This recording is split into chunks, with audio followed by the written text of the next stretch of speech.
So I am under my Corolla IM that I took on my road trip, and I need to change the oil.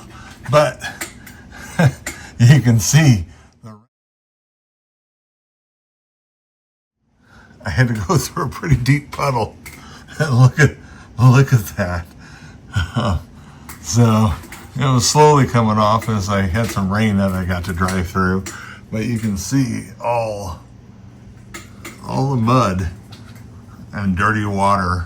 That's really, I guess, what it was. It's just muddy water, but it got clumped up in it. And so this brace right here didn't really have any issues.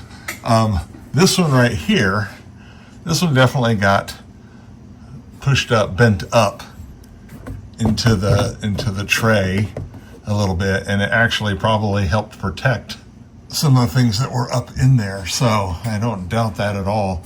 The oil pan and stuff like that. Here's the flap right here that lowers, so you have access to the drain plug and stuff. So this was probably a good thing to have on. You can see right here where it actually caught a rock right there and bent this, because this was a tube. So this has been pushed up into it. This side's not as bad. It did catch a rock, but this can easily be replaced. So I'm glad that I had them on there, though. They kind of acted like a skid plate. So, but looking down through it, I don't see any other real issues at all. So not too bad.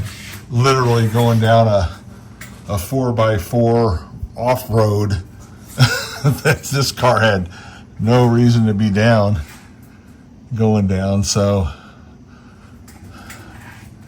I just didn't understand that. I found out later that people meant kind of drive down Shafer Road to the bottom of where you could see, and then turn around and come back. And yeah, that wouldn't have been hard. That road was fine. But I continued, and I thought I could continue on, and I was close to the highway, which I wasn't. But it only took a couple of downhill stints, knowing there was no way I was going to get back up them.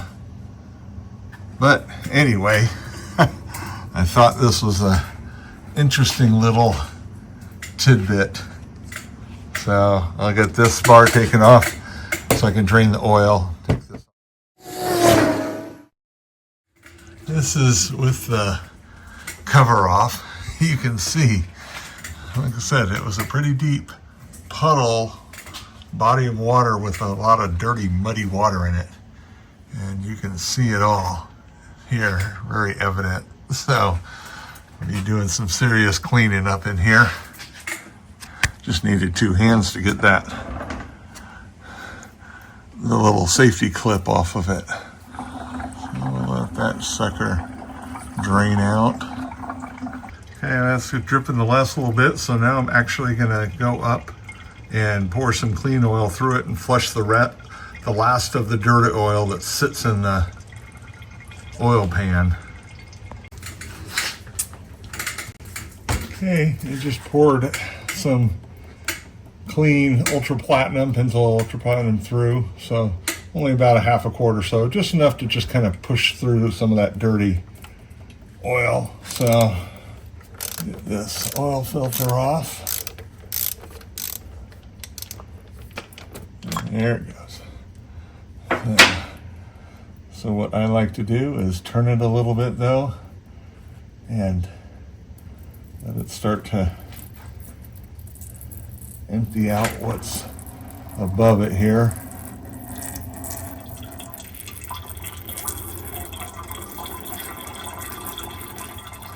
Just to make it a little less messy. There we go. Doesn't take long, as you can see.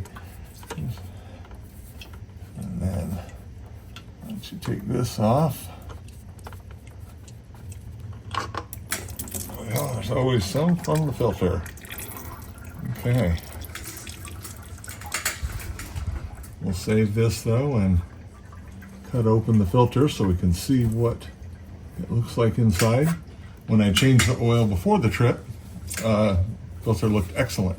And I need to actually do a little bit more on this because the oil pressure gauge that I installed before my trip was not working smoothly between 30 and 50 psi. It'd either hang low at 30, and then when it got up to the 50 point, the needle would pop up to 50, and so it wasn't operating smoothly through that range. So I'm going to send it in so they can look at it, and once they determine that it's faulty, then they'll send me a new one.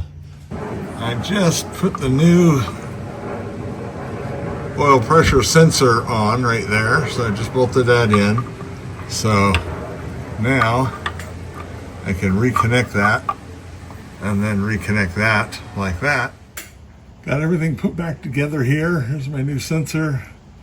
Got everything back. I've got my oil filter here, and I have pre-filled it a little fuller than I normally do, so we're going to have a little bit of loss here, but we'll try to get this on quick. And you can see just a little bit comes out. And once you start threading it up there, the anti-drain back stops it from flowing. So I just tighten them up by hand as much as I can, and that's typically good enough. Yeah, that's on there. So on this one, I'm using the YZZ F1, which is a little bit longer than the N1, so by about an inch. So just a little more filtering capacity and a little bit more oil that it can hold. So every little bit helps. Let's go ahead and open up the filter. Let's see if we have any surprises or not. Don't expect them, but I like doing this just to make sure. This is a handy little tool for any of you guys that do your own oil changes. And I will go ahead and link it for you in case anybody's interested in picking one up. Okay. So I've seen a lot of videos saying that these Toyota filters are not very good. Now, I'm not an oil filter expert, but some of the things that they point out is that there are gaps from the centerpiece to the filter material, and I do not see any gaps at all. When they cut up on a new one, my thought was, what happens when this pressurizes and it's full of oil? And my first thought was that the filter material would get compressed against and around this metal tube. And that's the way it appears. It's completely sealed up against it. The Toyota glues these, or Denso glues them, that makes these, and the glue is nice and clean. So looks like it was laid on there nicely, but in fact this tube is actually pretty firm in there, as you can see there. So take a peek in the pleats. I don't see anything in these, but I always look at them just because you never know. Here's the seam right here. You can always tell because it's glued together. You can hear well, I'm assuming maybe you can't, but as I tear it apart, you can kind of see where that paper was glued. Okay, that's good. That's what I want to see. There's nothing, absolutely nothing.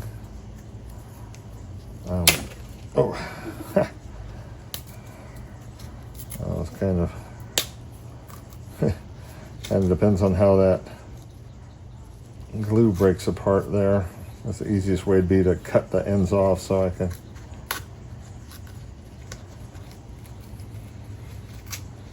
pulling out, but just as a quick examination of between it. So yeah, there is nothing, absolutely nothing.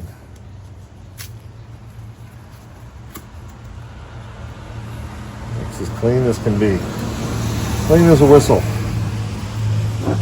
So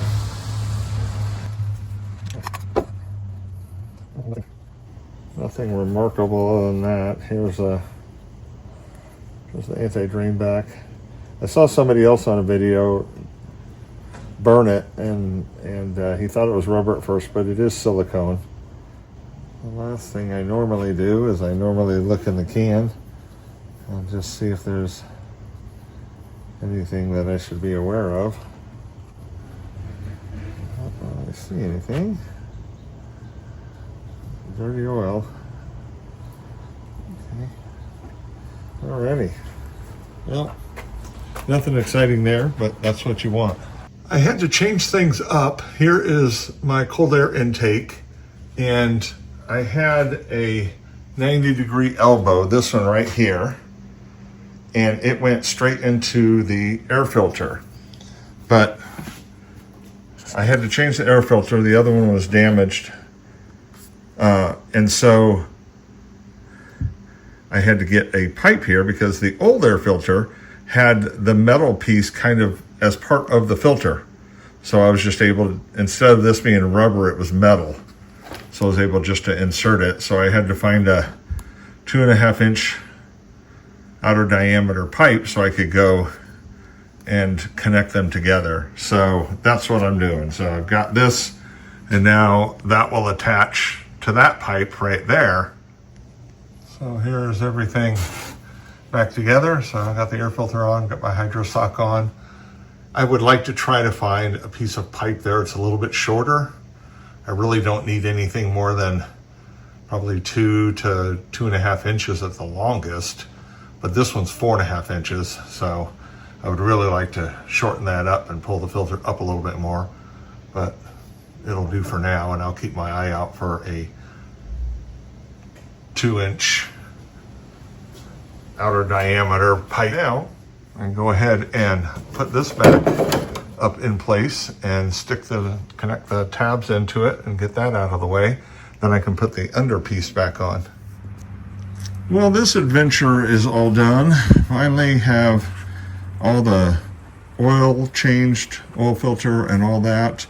I replaced the oil pressure sending unit for the aftermarket oil pressure gauge, and they also replaced the gauge for me that is mounted up on the dash. So got both those replaced, so hopefully that was the issue and everything works well now. So I can actually get this off, cleaned up a lot of the mud and everything that was kind of sprayed up underneath from when I had to go through that fairly deep mud puddle in Utah. And we're ready to roll. So appreciate you guys for joining me. And any questions, comments, or anything, love to see the comments. And until next time, guys, like, subscribe, do all that good stuff. And we'll see you down the road.